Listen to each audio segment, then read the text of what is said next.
Alright, boys and girls, today we are going to work on the first steps of our two-dimensional snowman. Remember that if something is two-dimensional, it means that it is flat. So when we have shapes like circles, squares, triangles, and rectangles, those are flat shapes, which means that they are two-dimensional. If something is three-dimensional, it means that it is rounded, it is in 3 dimensions, which is width, height, and thickness.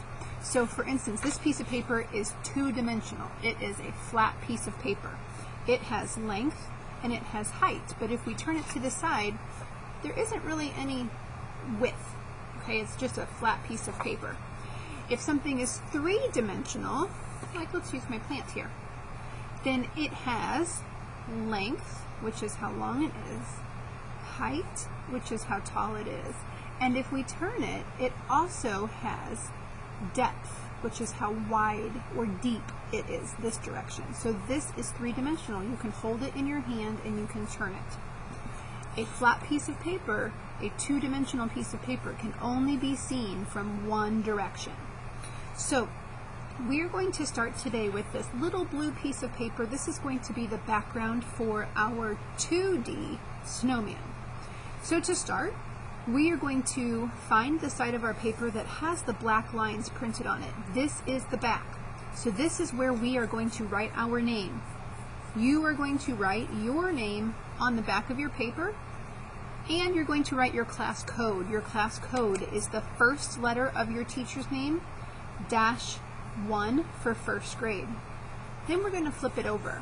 And on this side, we have just a nice blank empty piece of blue paper. Here, we are going to use construction paper crayons, which are special crayons that show up on colored paper. And we're going to color a winter snowman scene. So I'm going to start by making kind of a curved hilly line back here. This is going to be the ground for my snowman. I'm going to go ahead and color it in.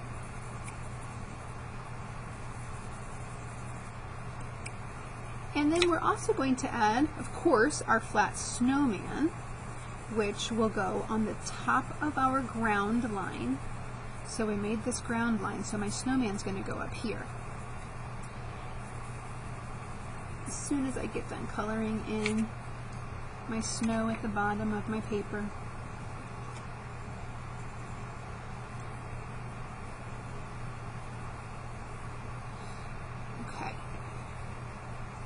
then I'm going to draw in my snowman, and I'm going to put my snowman, I think I'm going to put him right here, kind of up on this little hill.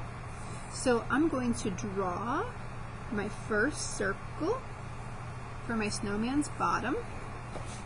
We're going to put a medium-sized circle here, and then of course a smaller circle up here at the top.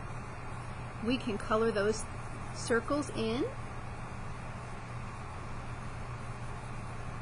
We can also add details to our snowman.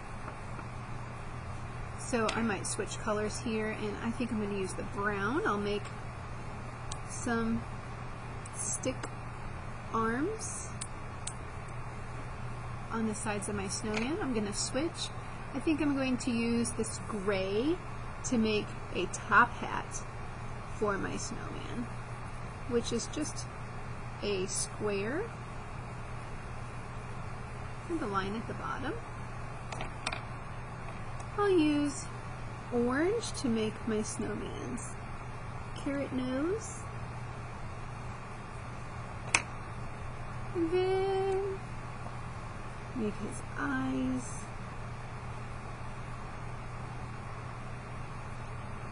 Make some buttons. And I think I'm also going to add a scarf around my snowman, just to give him a little extra pizzazz.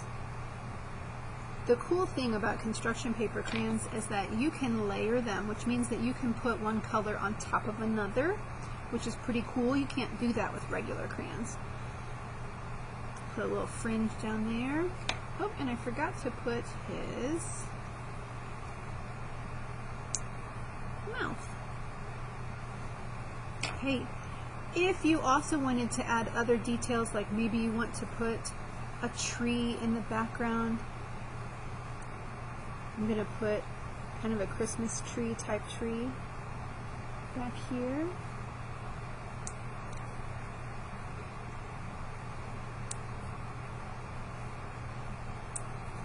Color him in.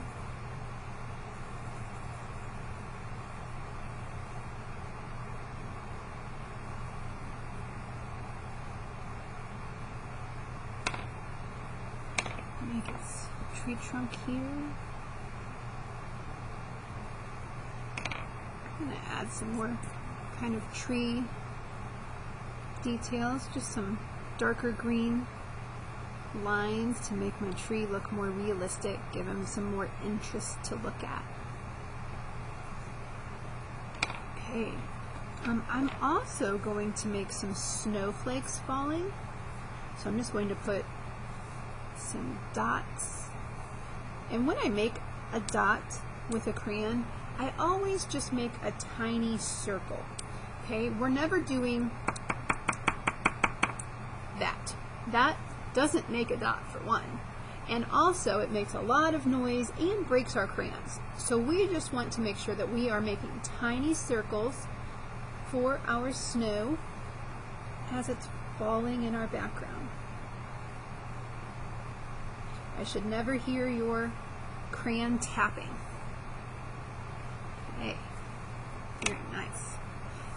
I think I'm going to add just a little bit of detail to my snow, just to give it some more interest. So I'm just making kind of some blue hills or kind of snow drifts, lines like that.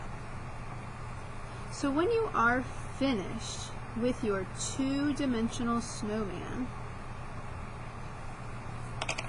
we will collect this for today, and then we will move on with the next steps of our project next time we are together.